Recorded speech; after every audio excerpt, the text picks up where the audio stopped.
আজ সকালে আমার সাথে এরকম একটা অঘটন ঘটে যাবে আমি সত্যি কখনো কল্পনা করিনি।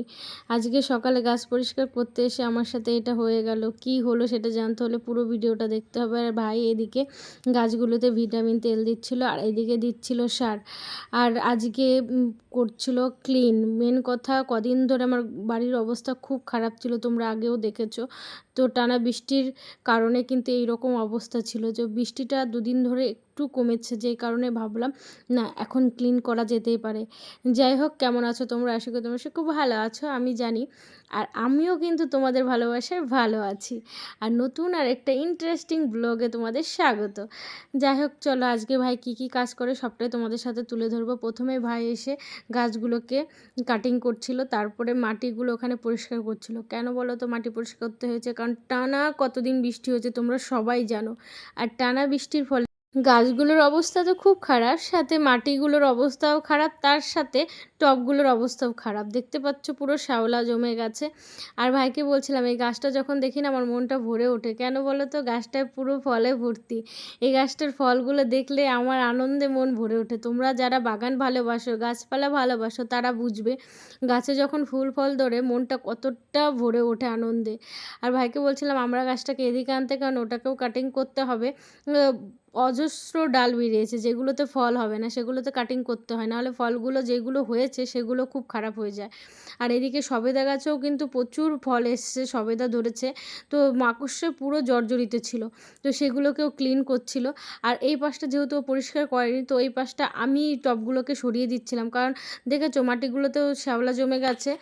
তো ওটাও ক্লিন করতে হবে, তার আগে তো গাছগুলোকে সরাতে হবে। তাই আমি ভাইকে বলছিলাম গাছগুলোকে আমি সরিয়ে দিচ্ছি, আর তুমি মাটিগুলোকে ক্লিন করে নাও।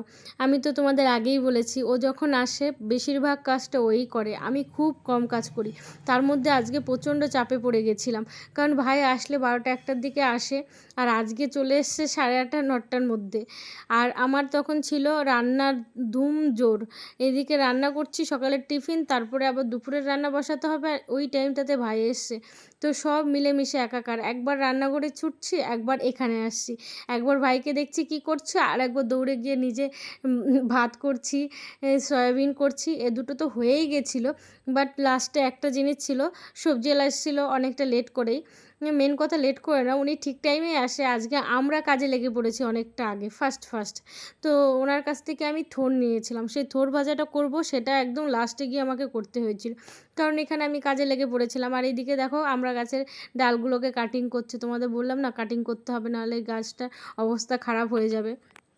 তো আমরা গাছের ডালগুলোকে কাটিং করে আমরা গাছটাকে ওখান থেকে নিয়ে জায়গা মতন সেট করে দিল। আর ভাই বলছিল যে আমি পরিষ্কার করে দিচ্ছি, তোমাকে কিচ্ছু করতে হবে না, কিন্তু তুমি তোমার গাছগুলোকে ভালো করে দেখো কোন জায়গায় কোনটা সেট আপ করবে, কারণ তুমি ভালো জানবে কোন জায়গায় কোনটাকে রাখতে হবে। তাই আমি মাঝে মাঝে কী করি, গাছগুলোকে এদিক থেকে সরিয়ে ওদিক নিই, ওদিকগুলোকে সরিয়ে এদিকে নিই। তা আজকে ভেবেছিলাম কি ছোটো গাছগুলোকে সামনে নেব, তো একটু অসাবধানতায় আমার হাতের মধ্যে পুরো বাঁশেরই ঢুকে গেল। এতটাই ঢুকে গেছিলো যে টেনে বের করতে হয়েছিল।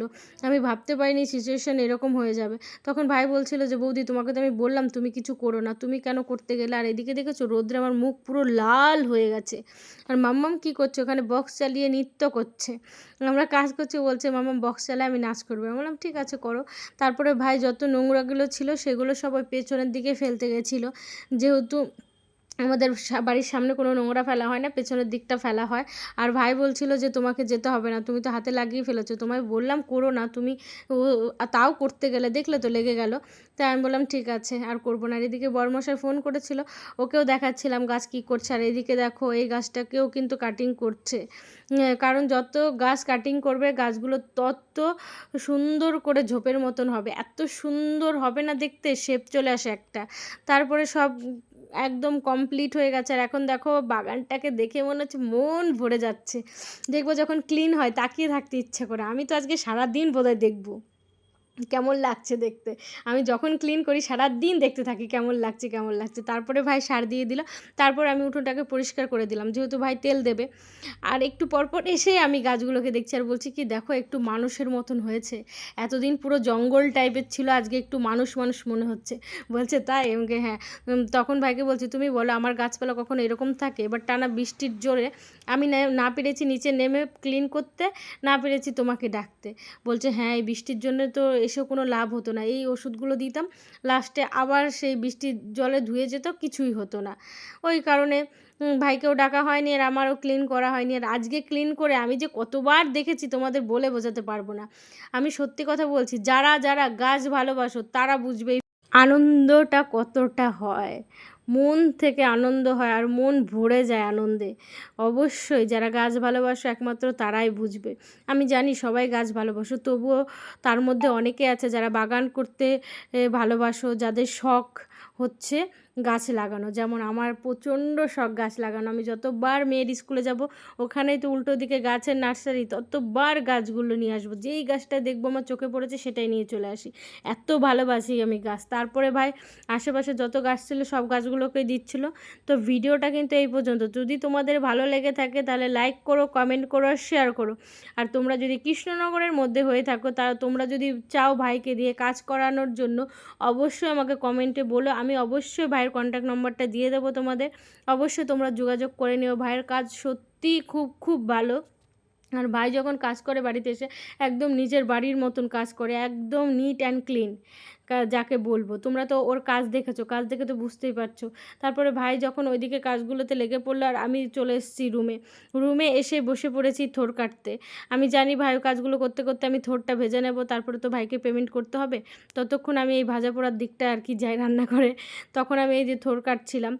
সারাদিন আজকে ব্যস্ততার মধ্যে গেছি, একটা ভিডিও পোস্ট করতে পারিনি, না রিল করেছি না লং ভিডিও করেছি। আর মাম্মাম এদিকে আমাকে ক্যামেরা ধরে দিচ্ছিলো, আর আমার মুখের অবস্থা দেখেছো পুরো লাল হয়ে গেছে। আর এদিকে দেখছি প্রচণ্ড মেঘ করেছে। আমি বলছি যে বৃষ্টি নামিস না আজকে, আজকে যদি বৃষ্টি নামে আমার অবস্থা সত্যি খারাপ হয়ে যাবে। গাছগুলোকে এত যত্ন করে সার, মাটি, তেল সবই তো দেওয়া হলো বলো, স্প্রে করে। এখন যদি বৃষ্টি নামে সব ধুয়ে যাবে, আমার সত্যি খুব খারাপ লাগবে। আর আমার মুখটা দেখে আমার নিজেরই কান্না পাচ্ছে, আমার মুখ এত লাল হয়ে গেছে। তাহলে বুঝতে পারছো আজকে তাপটা কেমন ছিল রোদ্রে।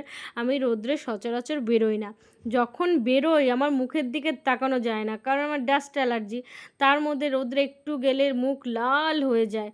কি বলবো, মানে মুখে ভাষা নেই কিছু বলার। আজকে যা গরম লাগছিল, আমার বর বলছে আজকে গরম পড়েছে। আমি বললাম আজকে গরম না, আজকে যে কী পড়েছে তুমি থাকলে বুঝতে পারতে। মাটিতে যদি একটা ডিম দিতাম, ডিমটাও ভাজা হয়ে যেত। যাই হোক, ভিডিওটা এ পর্যন্ত। ভালো লাগলে লাইক